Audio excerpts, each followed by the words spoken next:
Hey, everyone, we're back. So, I went ahead and screwed in the ends of the stringers into the kick rail thing, whatever it is. And just be careful, especially if you got a pretty thin amount of wood right here, not to split the wood. So, after doing that, I believe I pre-drilled all the other holes. So, yeah, if you have a problem with your wood splitting, make sure you pre-drill. And it's still solid, so not too worried about that. Now for the decking, so I went ahead and installed two boards, and I just wanted to tell you what I did with this to get my spacing. So I got my fascia board, which is going to go behind here to cover up this gap right here, right? So I put that in there, and then I have a 1 inch, like a 1/4 inch spacer. It's just like a piece of Lexan that I had for another project, but I put that in there too because the boards were warped. So I put the fascia all along there, and then the Lexan all along there as well. And then what I used was these marvelous bar clamps, and just pulled the board. It was warped. I think it was kind of like this, like my hand. So it pulled the board flat on both ends, and then just keep the bar clamps on there. And then, yeah, screw it in. A lot of these boards are going to be warped, and using the bar clamps helps a ton. And it just pulls them. It just pulls them right together. Make sure you have spacing. Like this board also was warped, and once I get this board secured, I just put the 1/4 inch spacers in between the whole length of this, and then I bar clamped this to that one over there, and then I pre-drilled all the holes, and then also drilled like a part larger hole, just pretty shallow, just for the head to go in. Otherwise, especially with this, it won't go in very well, and it looks kind of gnarly. So it just looks better when you pre-drill a hole. So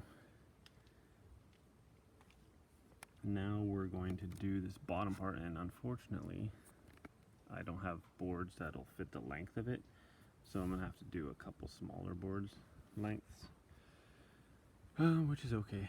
It's on the back part of my deck. It's not crazy that it looks all uniform.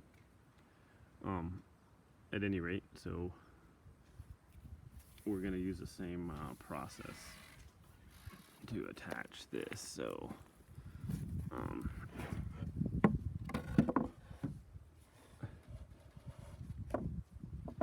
okay, another thing, I'm gonna have this board here.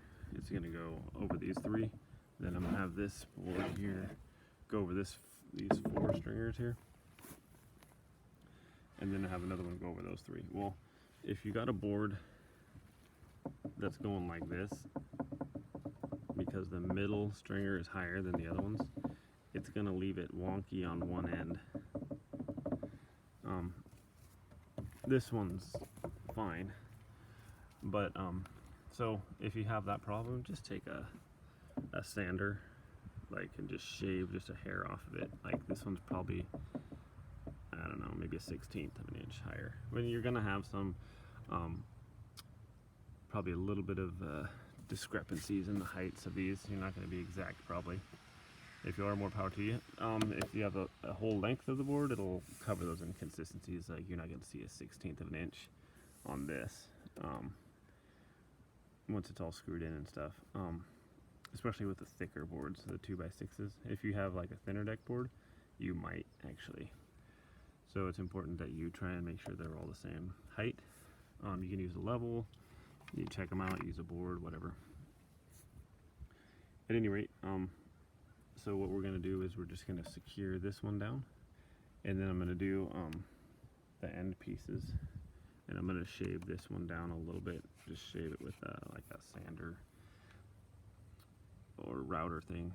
Not a router, what the heck is it called? Yeah, something like that. it shaves wood off, okay? And then yeah, it's pretty much it. Pretty simple here, the finishing up on this. I mean, it's all seems to be self-explanatory, besides, you know, if their boards are warped a little bit. But yeah, I measured these stringers where they're long enough here, where I'm gonna have my spacing in between here, my spacing in between the fascia, and it's wide enough for the fascia on an overhang to where the fascia's not hanging out. Just, and you can do a bigger overhangs if you want. I think it looks nice when the deck board is like just over it like a little bit. So that's the plan there. I don't really, just one other thing, basically when you're screwing these in, you want to come at an angle and come into the wood like, so pre-drill and then come in at an angle. So these will come over here and they'll go into this stringer here. That's about the only difference. And you can see like on the deck above here, where I've had to come at an angle. You want to leave like about an inch-ish and then just come an angle into the stringer down below. So pretty straightforward. I think that's about it. I don't know if you guys need to see me putting these in or not. I think I explained it pretty well. And yeah, so we'll be good to go. Thanks for watching. I'll put those in and show you the finished decking there, and then put the fascia board on and stuff like that, and let you see the finished product. So, okay, thanks for watching, everyone. Okay, bye.